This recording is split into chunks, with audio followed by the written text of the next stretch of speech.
بسم اللہ الرحمن الرحیم۔ رمضان المبارک کی آمد قریب ہے۔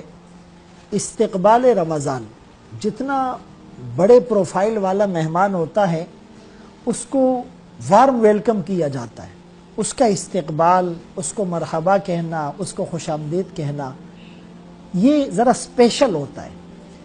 اور یہ رمضان وہ مہمان ہے جو قرآن کو لے کر آ رہا ہے، نزول قرآن کا مہینہ ہے۔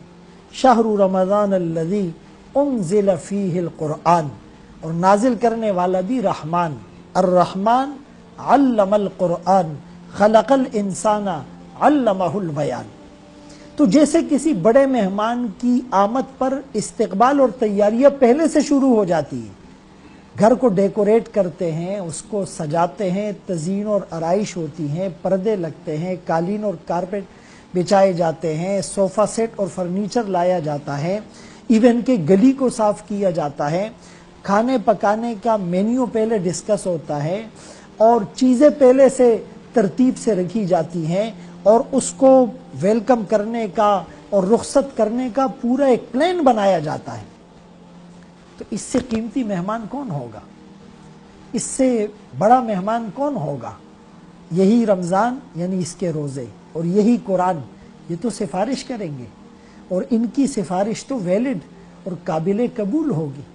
خود رسول اللہ صلی اللہ علیہ وسلم رمضان المبارک سے 2 ماہ پہلے رجب کا چاند دیکھ کر دعا فرماتے، اہتمام فرماتے، اللہم بارک لنا فی رجب و شعبان وبلغنا رمضان، اور پھر فرمایا اللہم سلمنی لرمضان وسلم رمضان لی، اللہ ہمیں رمضان تک صحیح سالم رکھ، رمضان کو ہمارے لیے محفوظ کر، بچا کر رکھ۔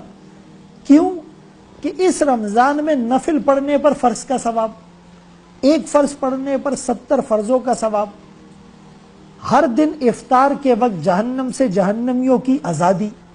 مومن کے لیے رمضان کے ہر دن میں 2 خوشیاں، ایک افطار کی اور ایک اللہ سے ملاقات کی، پھر تراویح میں قرآن، اور پھر رمضان میں یہ جو بھوک پیاس برداشت کرتا ہے تو فرمائے اس کے بدلے میں خود اللہ کا مل جانا، اور ان رمضان المبارک کے روزہ رکھنے والے روزہ داروں کا باب الریان دروازے سے داخل ہونا، اور پھر پہلا عشرہ رحمت، دوسرا مغفرت اور تیسرا عتق من النار ہونا، اور آخری عشرے میں اعتکاف کی سعادت کا مل جانا، اور آخری عشرے کی طاق راتوں میں لیلۃ القدر کو، قدر والی رات کو تلاش کرنا، جس میں فرشتوں کا نزول وہ عشاء سے طلوع فجر تک ہوتا رہتا ہے۔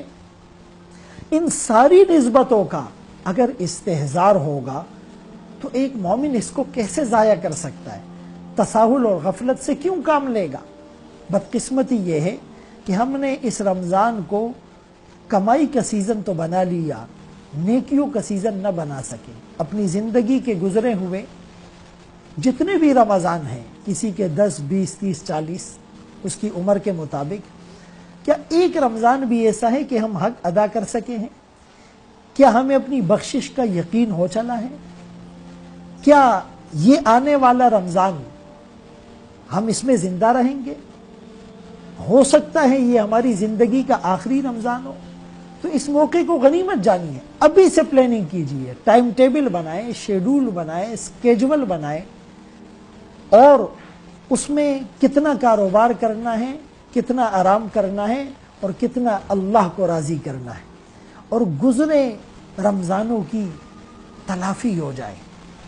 اور اگر یہ ہماری زندگی کا آخری رمضان ہے، بلکہ اس کو آخری رمضان سمجھ کر جب ہم گزاریں گے تو استحضار بھی ہوگا، اعمال کی پابندی بھی ہوگی، اور اس میں خشوع خضوع اور للہیت کا عنصر بھی شامل ہو جائے گا۔